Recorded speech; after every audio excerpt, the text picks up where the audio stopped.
Hey guys, it's Michelle. Welcome back to my channel. Today I am giving you my May wrap up. So I haven't been filming a lot because I've been in a filming and book slump. So it's been a really great combination. I will tell you that I read 8 books this month, which is 4 more than I have read like any of the other months of the year. So slowly but surely getting there, and I only DNF'd 1. So yay, getting there slowly but surely. Whew. Okay, so let's talk about the books that I read in May. The first book that I read, I'm going to talk about super quickly because it's not that exciting, and it's The Girlfriend's Guide to Pregnancy by Vicky Levine. And I read this because it was recommended to me by a coworker, and I didn't like it, and I gave it 2 stars. It is like super dated. I think they did a revised version for 2007, and it's still super dated.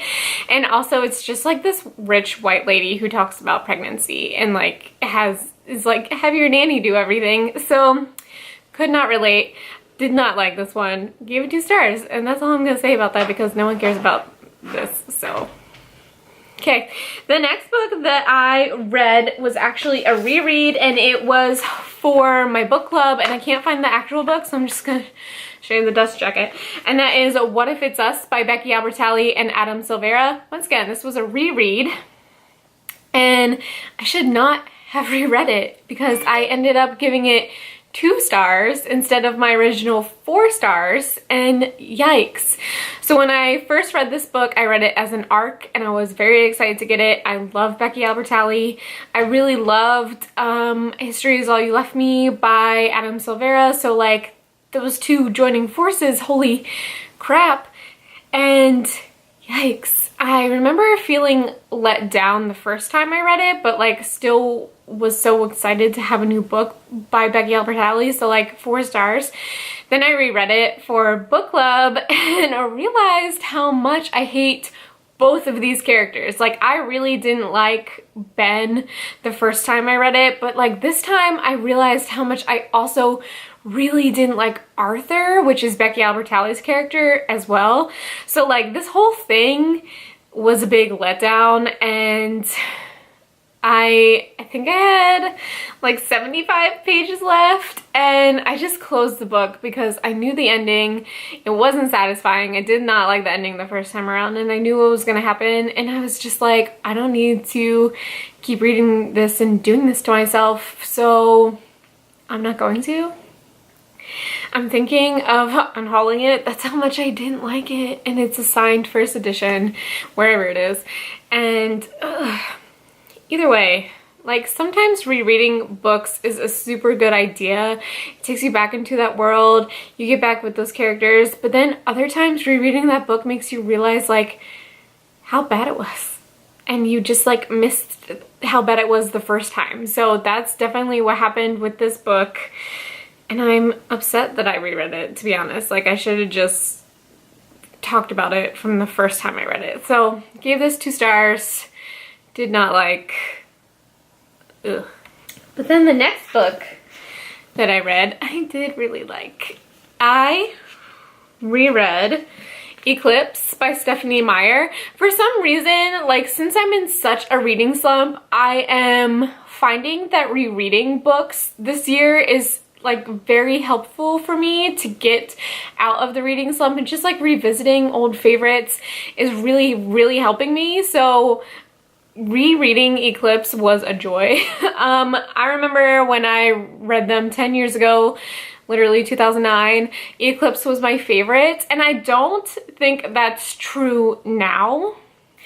Just rereading them, like I definitely think Twilight was like the pinnacle, but this was still good. This has my favorite chapter of like the entire series, Fire and Ice, where Edward and Jacob like talk out their shit about their love triangle with Bella, and Bella's like half unconscious, and like it's from her point of view, so she like doesn't know if she's like dreaming that it's happening. But I really liked it. Like, I remember this chapter 10 years like in detail, and when I was getting to the chapter Fire and Ice, I was pumped about it because I couldn't wait to like rehash their conversation with each other about the love triangle. So I ended up giving this 4 stars.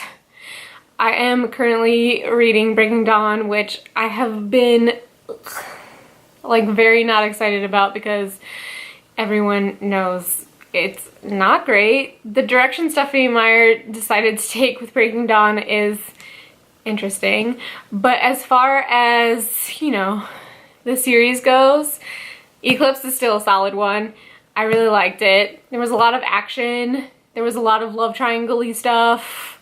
Except Jacob is actually the fucking worst. And like, you know this from the movies and stuff, but then if you reread it, he's literally the fucking worst. He kisses Bella without her consent. He tries to tell her that she loves him, even though like she's made it clear that she does not. So it is just like, he's the fucking worst. He's actually, ugh. So obviously I'm team Edward and I've always been, but like Jacob's the worst, and this just, yeah, solidified it. So 4 stars for Eclipse. Do enjoy. It's still good, whatever. And then the next book that I read and ultimately DNF'd, I'm really sorry, is Stalking Jack the Ripper by Carrie Maniscalco. I have been trying to read this since April, and finally I just gave up. This is the story about Audrey Rose, and it's like 1800s, and what I didn't like about this was that she was trying so hard to be not those other girls herself. She's like, yeah, I am pretty and whatever, and I do all this stuff, and I'm smart, and I do dead body things. I don't know. It just like, ugh. It really frustrated me because she was not that other girl. Like, it wasn't like the guys telling her she's not that kind of girl. She's not like all those other girls. It was herself being like, yeah, I'm not those other girls. I don't know. It really rubbed me the wrong way. And also the writing was terrible. Like, I just didn't care about any of the characters. Especially didn't care about Audrey Rose. I think Thomas Cresswell is supposed to be like attractive and the love interest, and I was bored with him and annoyed with him, and just in general this book did not work for me. I'm glad I tried it. I DNF'd it 50% in. I'm maybe 40%. I don't know. I didn't get that far, and like sincerely have been trying to read it for over a month. So if it's not working, it's just not working, and I don't know why I kept trying to push myself, but I DNF'd it, so no rating. But it wasn't, I did not think it was good. So Audrey Rose can suck it. Okay. The next book that I read was All the Rage by Courtney Summers. This is the Courtney Summers who wrote Sadie, and I loved Sadie after listening to it, so I wanted to give some of her backlist titles a try. And I will tell you that Courtney Summers is like gritty. Like, I don't know what's wrong with her, but she writes super dark contemporaries. So this is the story about a girl who has been raped in the past by the sheriff's son, and no one really believes her, and so she's an outcast, and it's just her like trying to survive after this rape. And then there's another story of where her former friend goes missing, and it's just like this weird, like, it was weird. Like, it did not flow the way Sadie did. Like, Sadie was also 2 different stories. It was the story of Sadie trying to get revenge for her sister's death, and then also the podcast. But that really flowed and it made sense. But this was like her guilt with her friend missing, and also trying to deal with her, there was no flow for me, and I'm pretty sure I gave this 2.5 stars, and that might be generous. I appreciate that it is gritty and raw, and it reminded me of Speak by Laurie Halse Anderson, but not as good. Not very well executed the way Speak was. So although like I enjoy the subject matter in and of itself, I just don't think it was executed well. So that's why my rating was so low, and just like it didn't flow. The whole mystery of her friend missing and her dealing with her own tragedy just like didn't mesh with me. So I was disappointed with this one. I'm glad I'm going back and reading her backlist, but like this is probably not something I would read again. And I'm glad I tried it, but it just didn't work for me. The next book that I read was The Handmaid's Tale, the graphic novel, and that is based on The Handmaid's Tale by Margaret Atwood, and the art was done by Renee Nolte. This was good. I have not read The Handmaid's Tale in a couple of years, but I did watch the first season of the TV show. So I do remember, like, because of the TV show, what happened in the book. And I thought the illustrations were gorgeous. And like the time that we are living in now is getting like super close to this dystopian world where women are not allowed to make their own choices and are just used for making babies. And like I was reading some of the lines and they like hit really close to home about like what's happening now here in America, and it just like was chilling. So I gave this 4 stars. I went back and I checked and I gave The Handmaid's Tale 4 stars, so that seems to be where I am at with The Handmaid's Tale. But if you are looking for a super easy graphic novel to get through that's also like chilling, that's a good one. And the last book that I read this month was Parkland, Birth of a Movement by Dave Cullen. I gave this 3 stars, which I think is generous.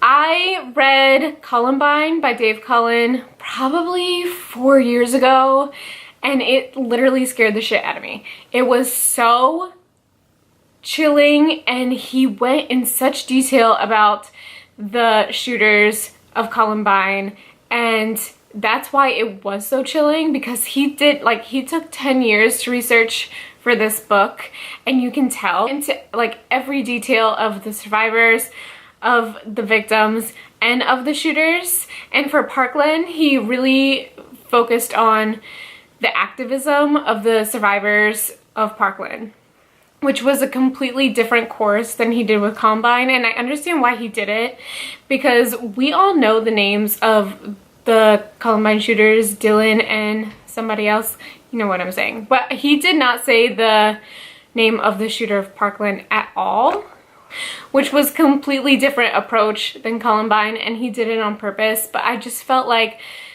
it was kind of boring. Like, I'm not gonna lie, like you can only do so much with the activism, because it stopped. Like after the March for Our Lives, everything kind of died down and there's been more shootings. So it was kind of boring.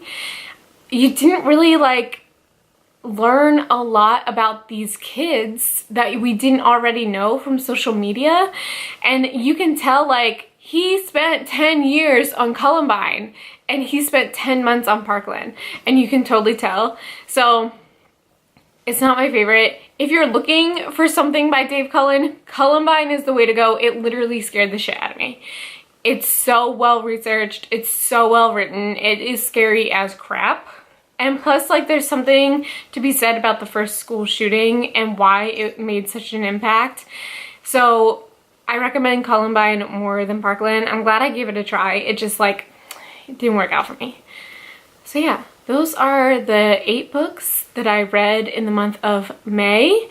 I'm currently reading like 5 books at once, which is not going well. I am reading Girls Love Paper and Fire for my book club. I'm reading Breaking Dawn, and I'm also reading Stay Sexy and Don't Get Murdered by the My Favorite Murder podcast women, which is great so far.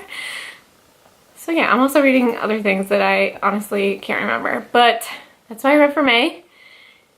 Thanks for watching my video. See you in my next one. Bye!